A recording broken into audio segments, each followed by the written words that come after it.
పట్టణంలో ఒక చిన్న గ్రామం ఉండేది. అక్కడ పిల్లలు రామాయణం కథలు ఎంతో ఇష్టంగా వింటూ ఉండేవారు. ఒకరోజు గురువుగారు చిన్నారులకు హనుమంతుని గురించి చెప్పారు. హనుమంతుడు వాయుదేవుడి కుమారుడు.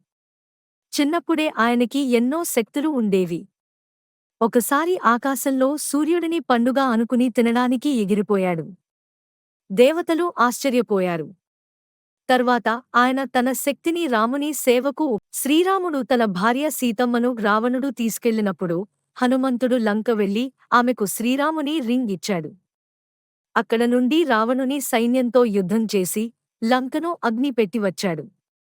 ఆయన ధైర్యం, భక్తి అందరికీ ఆదర్శం. పిల్లలకు గురువు చెప్పిన మాట, హనుమంతుని లాంటి ధైర్యం, నిజాయితీ, సేవాభావం మనలో ఉండాలి.